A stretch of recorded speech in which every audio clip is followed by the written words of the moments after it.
Seguimos conversando con el doctor José Joaquín Puello y el doctor Pedro Ureña. Ambos han estado advirtiendo al país de un posible inminente colapso de nuestro sistema sanitario. Así también lo hizo el subdirector del HOMS la semana pasada, que estuvo con nosotros. En las clínicas se dice que sale uno y entra otro. Y el Colegio Médico Dominicano. El Colegio Médico Dominicano, en fin, todo el mundo reclamando medidas más estrictas. En el día de hoy, en el boletín 116 que dio el ministro de Salud, decía que en Santo Domingo, en las camas, hay un 80% de ocupación del sector público y privado. Es un solo Sistema Nacional de Salud. Ya hoy eso incluye las clínicas privadas. 105 personas en UCI, o sea, un 78% de ocupación y 69 personas en ventilación. En Santiago, 82 en UCI, con un 85% de ocupación y 38 en ventilación. Pero la ocupación hospitalaria de Santiago al 94%. En las camas. Dijo el ministro. Las hoy, camas. Sí. Hablábamos de UCI, que es la parte quizás más delicada. Doctores, sí nos gustaría saber cuál es la situación de las clínicas privadas, porque cuando el doctor Sánchez Cárdenas habla de todo el sistema de salud, pero la realidad es que no todo está en condiciones. ¿Cuál es la situación de las clínicas privadas en este momento? Secanot, por ejemplo, que está dedicado íntegramente al COVID-19, ¿y cuántas están? En Santiago y Santo Domingo, que son las provincias más pobladas. Sí, el problema de las clínicas privadas, María Cela, es que no estaban realmente preparadas para recibir el COVID y muchos hospitales tampoco. O sea, una clínica privada de más o menos 60 camas, una gran clínica, y quizás pudiera tener, ¿cuántas? 6 camas dedicadas al COVID. No más de eso, porque la gente se sigue enfermando, la gente sigue operándose, etcétera. Entonces, obviamente que este es un tema que, no, vuelvo a decir, nos tomó desprevenido y hay una relación entre la cantidad de pacientes infectados y que necesitan internamiento médico para ser vigilados y un grupo de esos pacientes que tienen que ir a cuidado intensivo. La relación es bastante estrecha y sobre todo en este país. Y les voy a confiar algo. Muchas veces en Secanot, a mitad de la madrugada, 2, 3 de la mañana, nos llegan pacientes en vehículos o en ambulancias y llegan muertos. Dios. No sabemos, no tienen el diagnóstico del COVID, pero nosotros suponemos que sí, que es con diagnóstico de COVID, que no han tenido la prueba, lo que quiere decir que la complicación de la enfermedad sigue avanzando y además, María Cela, tener COVID en un barrio hoy día es un estigma. La gente no quiere tener un vecino que tenga COVID. Entonces, todo esto ha complicado el sistema de salud y si nosotros no hacemos un alto y nos ponemos a pensar seriamente sobre esto, el mes de agosto va a ser un mes muy difícil aquí en el país entero. Bueno, justamente iba por ahí, doctor Pollo. Me gustaría preguntarle ahora al doctor Pedro Ureña, con la situación que tenemos ahora, este nivel de ocupación, según el ministerio, al 80% en la capital, al 94% la ocupación en Santiago, ¿qué le espera a República Dominicana en las próximas 2 o 3 semanas? Yo diría, Diana, que lo que está pasando ahora realmente es, me voy a reservar la palabra de calamitoso. Yo tengo aquí ya casi 20 años de práctica en el país y nunca he visto una situación como la que me he visto en la última semana. Todos los días tratando de conseguir camas para pacientes afectados. Eso lo vivimos esta mañana, eso lo vivimos ayer, es decir, llamando a los diferentes centros a ver quién tiene una cama disponible. Yo incluso mandé un mensaje la semana pasada diciendo, cuando hablaban de ese 20%, que por qué no se publica una lista diaria de dónde están las habitaciones, porque nos facilitaría la vida a nosotros realmente. Hay una situación difícil, hay una situación muy seria, y realmente no puedo decir que hemos tenido pacientes falleciendo por falta de camas, pero estamos muy cerca de que eso ocurra. Y la verdad que cuando eso ocurra, la pregunta obligada va a ser, ¿por qué llegamos a esto? No deberíamos estar en esta situación. Realmente hay modelos bien claros de qué es lo que se debe hacer cuando estamos en un momento como este y no se está haciendo. Entonces realmente la situación está muy difícil y de seguir así, claramente que vamos a tener pacientes que van literalmente a fallecer por falta de un ventilador o por falta de una habitación intensiva. Doctor Ureña, eso Y que la usted verdad- acaba de decir. No. Perdón, doctor Puello, quería hablar. Sí, sí, es algo muy sencillo, es una opinión muy personal y bueno, y se tomará como lo quieran tomar los dirigentes políticos. Si yo fuera Luis Abinader, que no lo soy, ni quiero serlo tampoco, tiene demasiadas responsabilidades, yo me reuniría con el presidente Medina y me pondría de acuerdo con él en qué hacer en estas próximas semanas hasta el 16 de agosto y tomáramos una decisión conjunta. Y hay muchas cosas que uno puede hacer. No es verdad que nosotros pudiéramos tener un centro de acopio para el COVID en una instalación. Hay instalaciones que se pudieran preparar en menos de 48 horas, que tienen luz, que tienen aire, que tienen parqueo, y solamente poner panderetas y rápidamente organizar ahí lo que sería el gran centro de acopio de los pacientes con COVID que requieren internamiento. Pero voy más lejos. Hay instalaciones en este momento aquí en el país que nosotros pudiéramos llevar, como decía María Cela, todo el que tenga la prueba de COVID positivo pudieran ir a ese centro y aislarlo, aunque no tengan síntomas, porque a fin de cuentas los médicos sabemos que existen asintomáticos, que no es lo mismo que presintomáticos. Los presintomáticos y los asintomáticos por igual contagian a los demás. Entonces estamos frente a una situación que yo creo que requiere del esfuerzo, la inteligencia de todo el que pueda aportar, nuestro epidemiólogo, infectólogo. Déjeme decirle, aquí hay un altísimo nivel de infectólogos, altísimo Sí. nivel internacional Nivel en A. el país, nivel A, y de epidemiólogos, nivel A. Entonces, es reunir ese grupo de gente y que esté toda esa gente simplemente pensando en este tema hasta que venga uno de los dos caminos que nos van a conducir a detener la pandemia.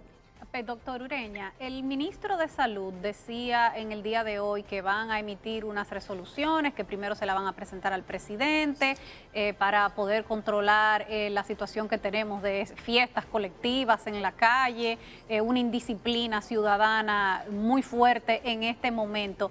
Pero además de ese tipo de acciones y del anuncio que él hizo de que se iba a ampliar camas, ¿qué capacidad tenemos realmente para ampliar camas y cuáles serían las medidas que según usted deberían estarse tomando ya? Fíjate, es una excelente pregunta. Yo creo que cuando nosotros vemos los modelos de los países que han podido controlar la pandemia, ningún país la ha erradicado todavía, pero aún países que se vieron con el colapso del sistema, las medidas que funcionaron fueron las medidas restrictivas, pruebas y restricción de circulación, es decir, cierre, cuarentena. Eso hasta ahora ha sido lo que ha demostrado que puede frenar esa propagación. Si nosotros nos ponemos a ver con qué contamos hoy día, por más edificios que hagamos, hospitales de campaña, por más, no tenemos el personal y la infraestructura para afrontar un crecimiento desmedido de los casos contagiados. No es verdad. Si Nueva York colapsó, tuvo que hacer un hospital en el Parque Central, no es verdad que en República Dominicana vamos a poder enfrentar esto sin una medida restrictiva que limite esa propagación de pacientes. Okay, y como decía José Joaquín, algo muy importante, hasta 40% reporta la CDC de pacientes asintomáticos que propagan el virus. Por tanto, la identificación temprana, el cortar esa circulación y aislar a los pacientes afectados es la estrategia que en países como el nuestro, con tan pobre infraestructura, pudiese dar resultados. Ok. Nosotros vimos en el fin de semana un rumba abierta para baile entre los jóvenes en Santiago, en Santo Domingo, sobre todo la población más joven que entiende que esto no le va a costar la vida. Hemos visto imágenes en todas las redes sociales de gente aglomerada, sin mascarilla. Diana hablaba de la resolución del ministro de Salud Pública que salió antes de las elecciones, sobre multas para las personas que no tuvieran mascarilla. Eso no se ha aplicado. Medidas restrictivas de meter presa a la gente va a ser muy difícil si no hay un control y una autoridad que evite que la gente se aglomere. Y eso no lo hemos visto en este tiempo. Pero hay una gran parte de la población que dice, no nos vuelvan a hablar de cerrar las empresas, de volvernos a meter en la casa, porque este país no aguanta. No dieron abasto con la población para suplir de sus necesidades. Muchísimos no recibimos ni salario, ni comida, ni nada. La economía está a la par con la salud. Ustedes hablan de cuarentena, lockdown. Eso es para países desarrollados que lo hicieron por un tiempo determinado y punto. Aquí nunca se hizo, porque no se podía hacer. ¿Se puede hacer ahora? ¿Se podría hacer ahora? ¿Sería necesario un estado de emergencia nuevamente, un toque de queda y una cuarentena estricta, cerrado todo el mundo en su casa? ¿Y por cuánto tiempo? ¿Es eso lo que ustedes proponen? Vamos a hablar claro. Bueno, yo no propongo un lockdown completo. Tú lo has dicho claro, es prácticamente imposible en este momento. Ya esa página nosotros la pasamos, pero tiene que haber un balance. De alguna manera, como dice Pedro, nosotros tenemos que restringir el tránsito de la gente que se aglomera.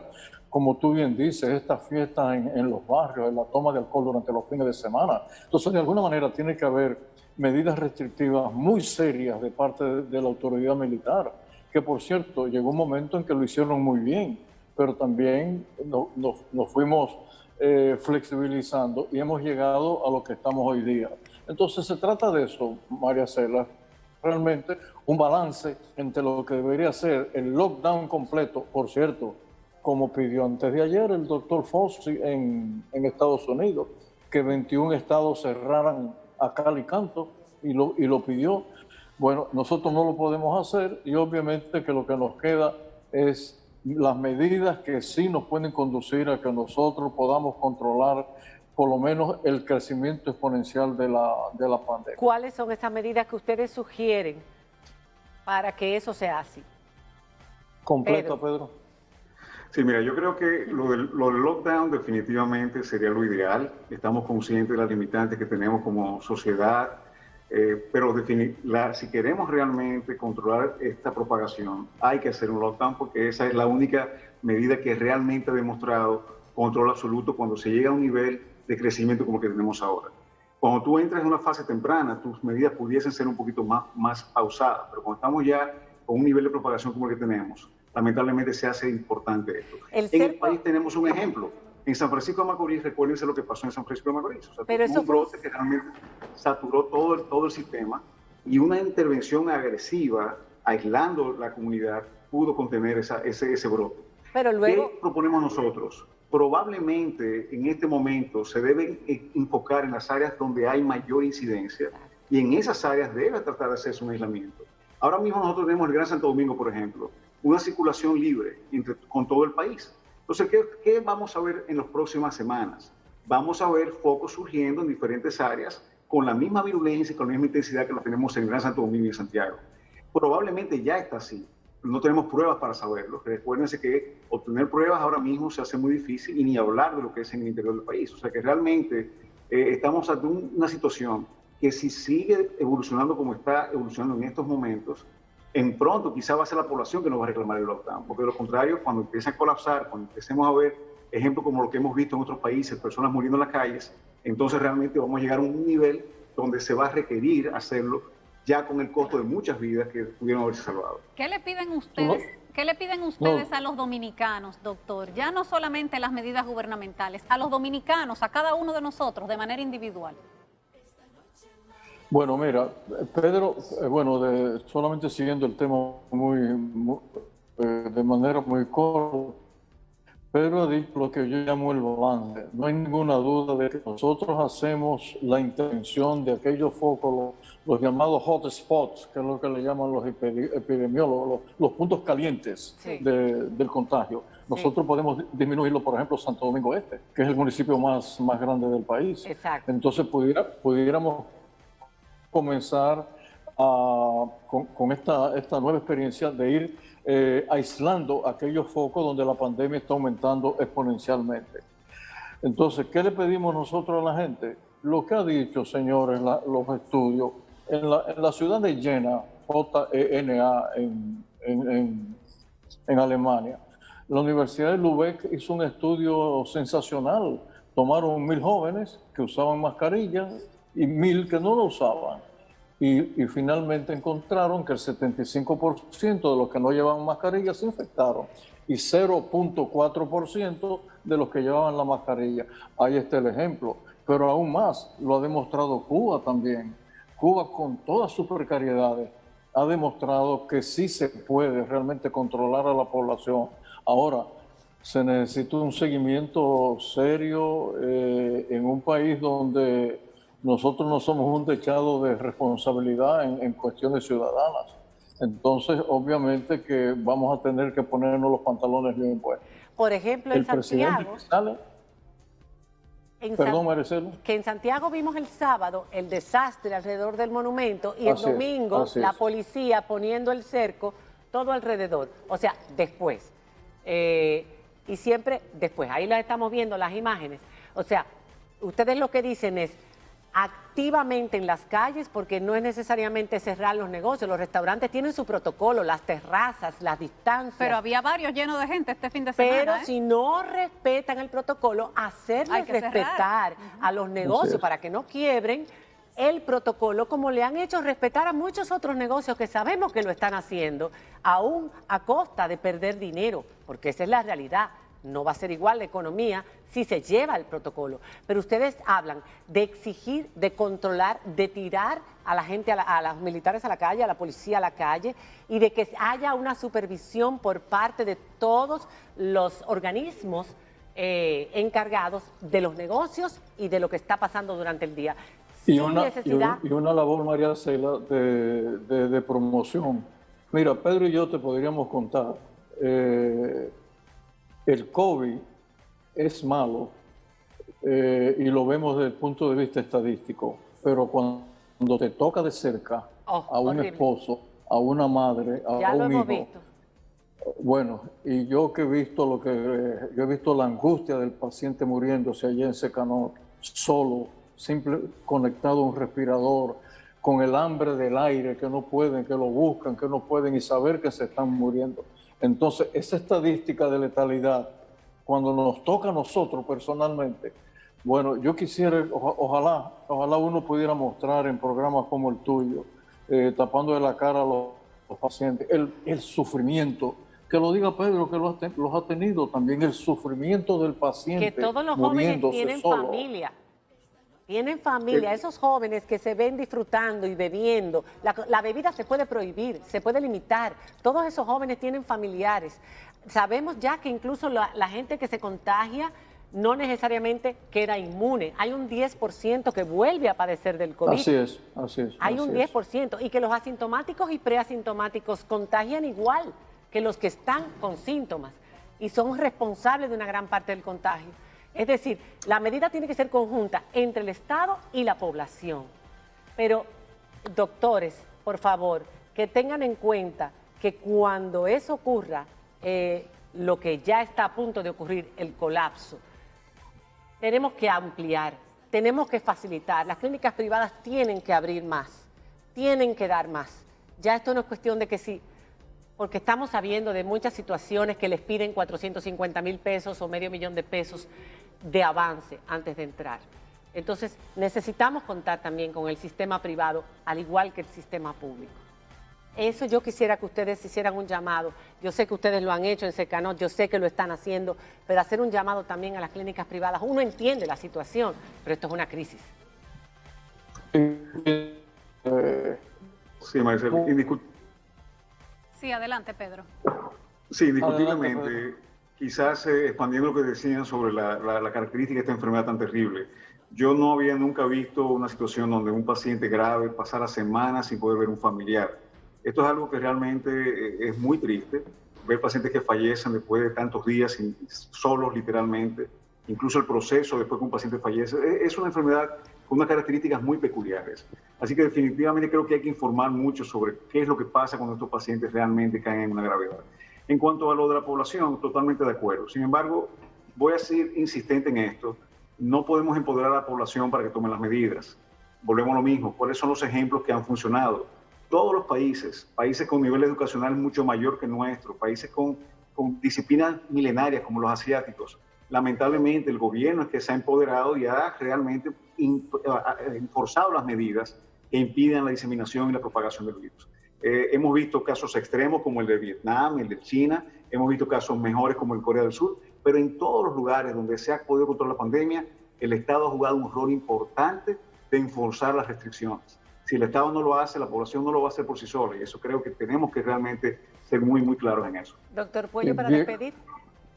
Sí, perdón, Vietnam no tiene un solo caso hoy, María Cela. Hoy. ¿Ah? Vietnam no tiene un solo caso hoy, está ya reportado, no tiene un solo caso activo. Y es como dice Pedro, esa restricción de parte del Estado. Y ese es un rol que tenemos que jugarlo. Es que no nos queda de otra. Yo no veo cómo nosotros podemos contener esto a menos que haya las medidas de verdad que tenemos que tomar. A veces uno siente que está ahora como en un periodo de España boba con esta transición.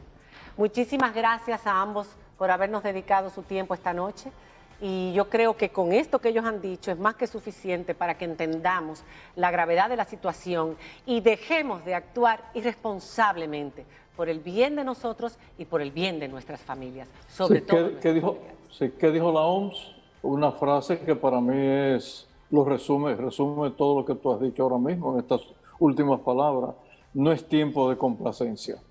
No es tiempo de complacencia, definitivamente. Muchísimas gracias. Gracias.